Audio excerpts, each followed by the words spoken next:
this is While I Wait. That's the name of our channel. That's the name of the show. And we are so happy that you're part of this ministry. My name is Rawder Kidula Kedaha. And I am so excited to be doing this together with Faith Kiteki, that's my name. Mrs. Oh yeah, Mrs. Kiteki. Yeah, Kiteki's finest. Yeah. So this is just about mentoring single ladies and having fun with single ladies, because one of the main reasons we do this is while we were single, we really wish we had Faith and Rawder somewhere. That's true. Just godly wives telling us some things about marriage and waiting and being single. So welcome to today's video. Today we are talking about preparations. Yeah.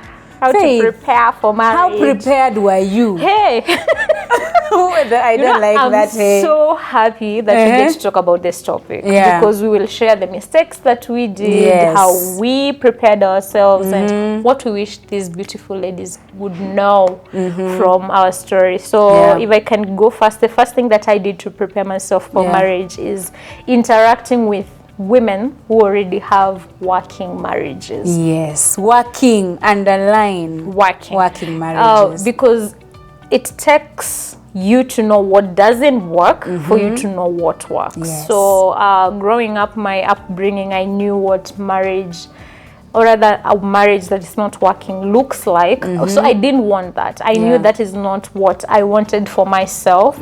So and then I desired marriage. You can come from a background that is not really good at it, but then you desire marriage. Good I marriage. had to be very intentional with interacting with women who have working marriages. And where do you find these women? You know, some single ladies say married women, they don't even interact with single ladies. They think we are after their husbands. Oh no. Well, people will say that. And you know, I would say one prayer on it, because you know, nobody is posting their failures out here, especially on social media. Nobody will tell you, oh, you know, my husband abused me. We're not talking today. Every marriage on social media is perfect. Unfortunately. But that's not the real, you know, story on the background. So when I prayed on it, I really wanted God to lead me to those people. And there are not many.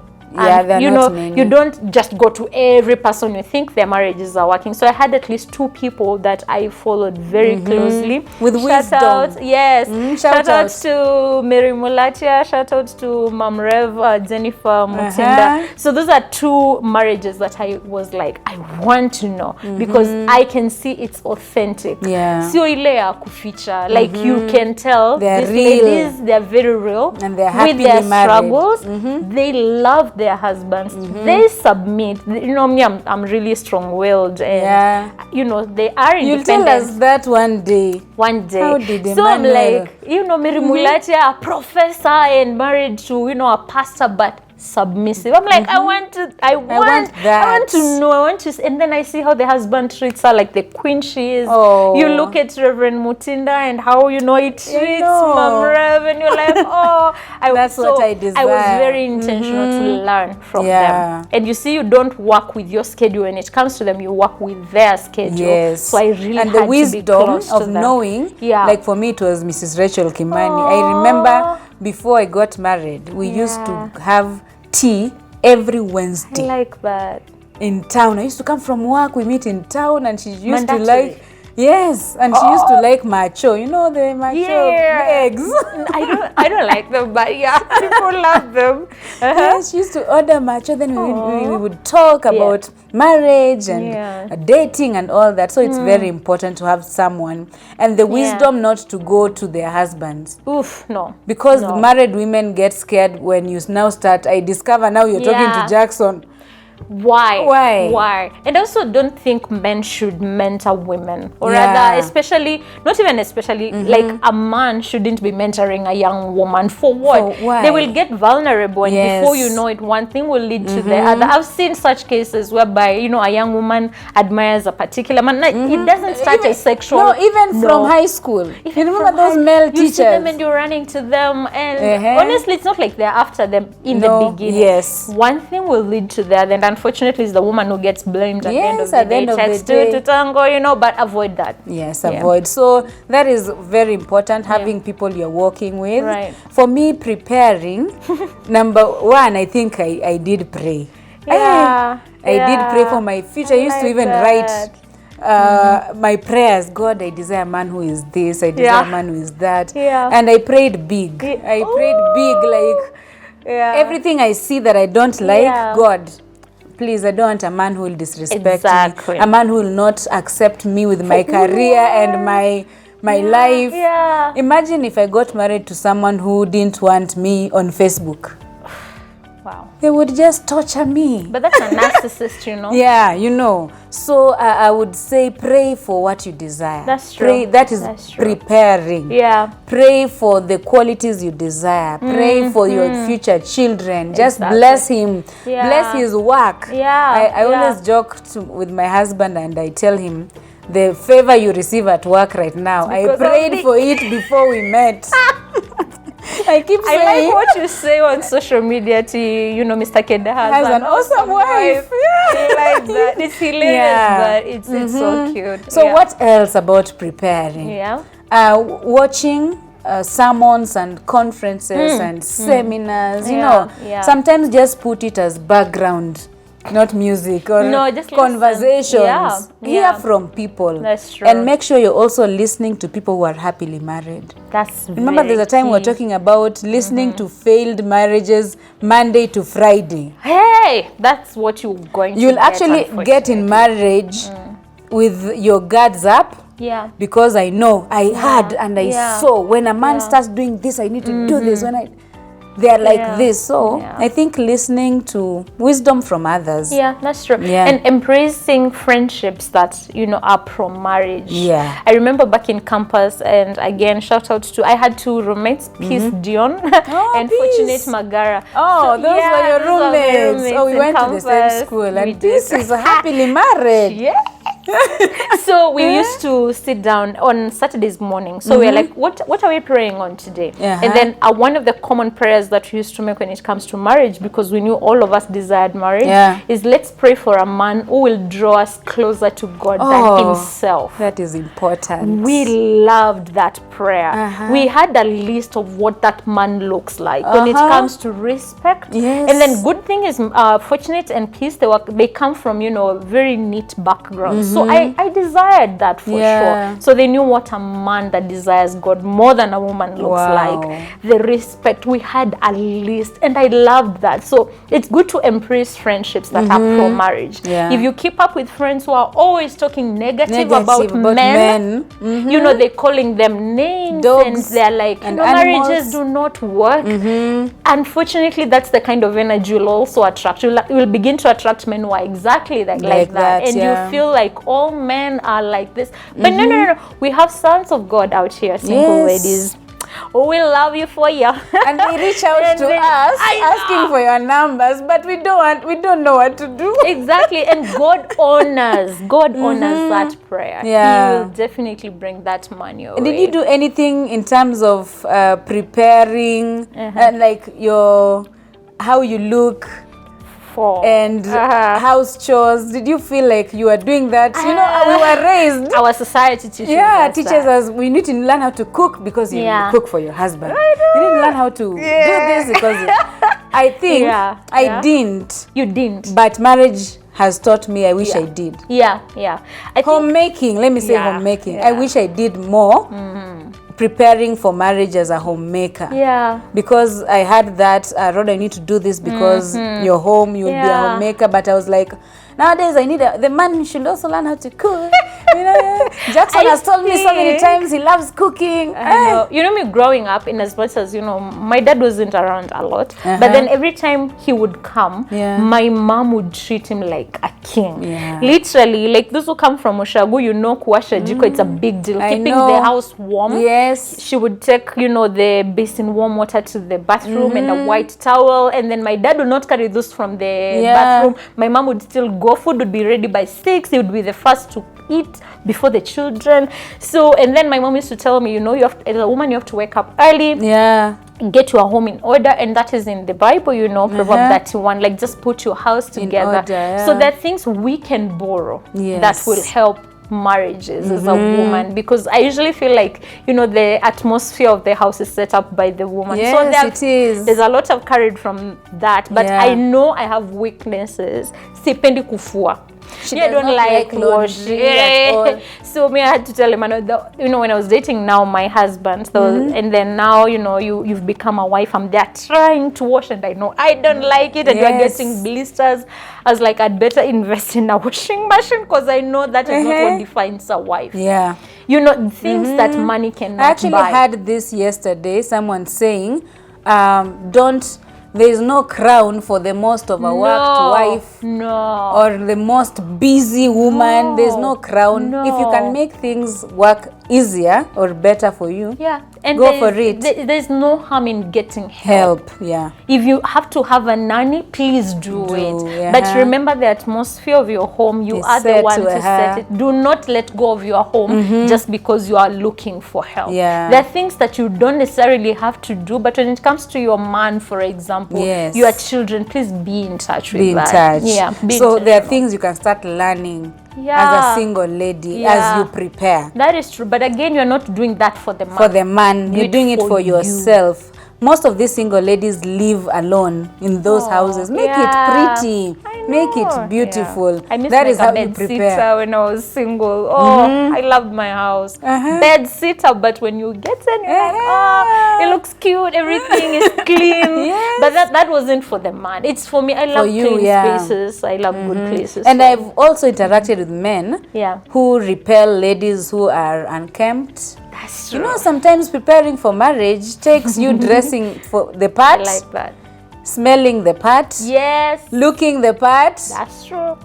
That's true. That's true. And you know, the thing is, you're gonna also attract men who are well kept. Yes. You cannot keep claiming how you know, this one doesn't smell so nice. Wait, how are you smelling? Yes. Like, you know, you start with you.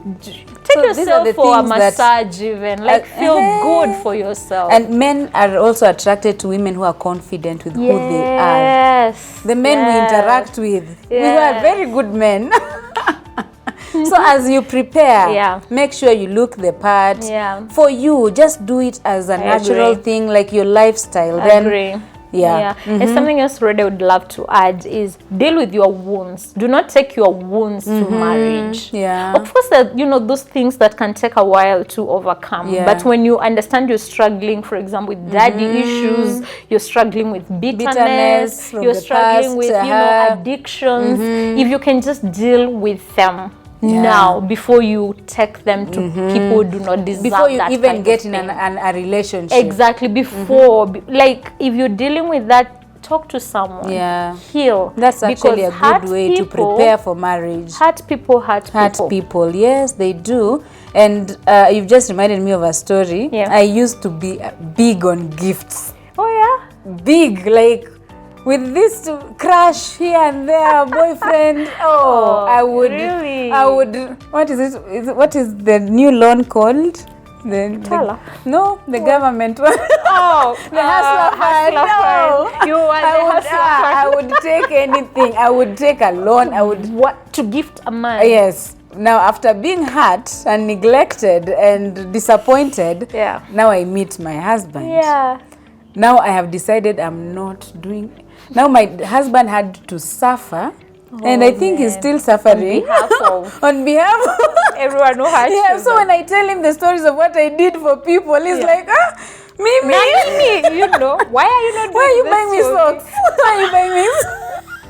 Wow. So deal with the issues. That's true. Deal with everything, the hurt, the pain, the bitterness, so that when now your husband will not have to suffer and pay for the sins committed. That is so key. I like that. But there's no preparing list ABCD. Just be you, be confident, lean on God, and listen to people who have gone before. And we are glad you're watching this. And we hope you can borrow something from this video. Please comment below on some of the ways, you know, you're preparing. You know, you could help someone. What is one thing you wish you would have prepared on more? Living fully when I was single. You know, I used to think marriage is an achievement when I was single. Not. Unfortunately, making it work is the achievement. You know, wearing that gown. Man, I was like, when I get married, we will go places with my husband. So I didn't live fully. I felt like I'm being rewarded. Like being married, you are being rewarded for something. And then you get married and you're like, you know, before you are a mother, who are you? Before you are a wife, who are you? I'm actually in a group where they told us, don't allow people to call you Mama Sha, Mama Zai, Mama Filani. That's right. That is not who you are really. So I didn't live fully. I was like, now what I know, if I knew that when I was single, I would be unstoppable. I still remember saying no to a scholarship. To go to essay because I'm like, I want to get married. I don't know why I'm high-fiving you. I should be slapping you. I remember Papa telling me, Faith, I need you to come to the States. You do your masters. And I'm like, no, Dad, you know, I'm dating. We'll do that when I get married. When I get married, I'll sit down with my husband. Discuss. Now, if you had to go for your masters. Sorry about that. Yeah. No, we'll get that later. If you had to go for your masters now. My baby. Yes. Your husband. And then that time we had not even talked about, you know, when we are even getting married. Like, if we were to go back, I'd be like, let me just go do my masters. Then I'll come back, we'll get married. Then I'll come back, then we get married. So live fully. I think for me also financial management. I've been sharing with her the way I live like the bird in the air. When I was working, I used to make sure my bills are paid and then there's a single lady somewhere who doesn't have rent. No, you were the Mother Teresa. So I brought my lack of financial discipline to Jackson. Now he's wondering, hey, now this one, where is the money? There's a lady. You're getting paid. There's a lady who inboxed me. She doesn't. So you took school fees and I was that woman. So he has really worked on me. I know bonds. I know money market. Stocks. I know. And now I'm trying to get how to. If these things I learned about them when I was single, my marriage would be very far financially. Way. I feel like marriages suffer a lot because we bring a lot of immaturity to it. We are like, let me just get married before this man goes. No, if that man is meant for you, you will definitely settle down. There's a lie that the man will take care of you. And then actually, for single mothers specifically, I have like 3 cases of single mothers who got very good men dating and they decided now to leave their hustles. A man has come take care of me and my children. He's not your ATM. When the man comes, you decide. So as you prepare single ladies, make sure you're fine. Don't take loans and take them into your marriage.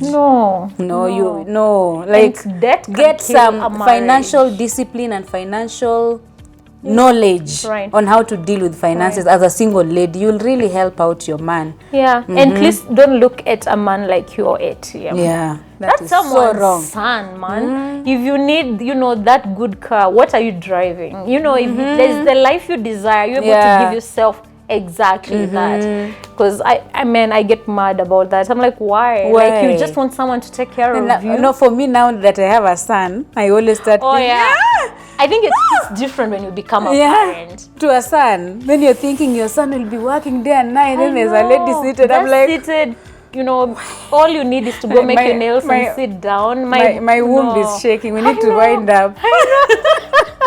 So what we are saying is grow yourself. Please. Yeah. And men respect that. Yes, they do. As you prepare, grow yourself. What else are you doing as you prepare? Let us know. And if you haven't subscribed to this channel, please go ahead and do so. Share this video with other single ladies. We'll see them in the next one. See you in the next video. Every Friday at 9 a.m. Yay. Bye.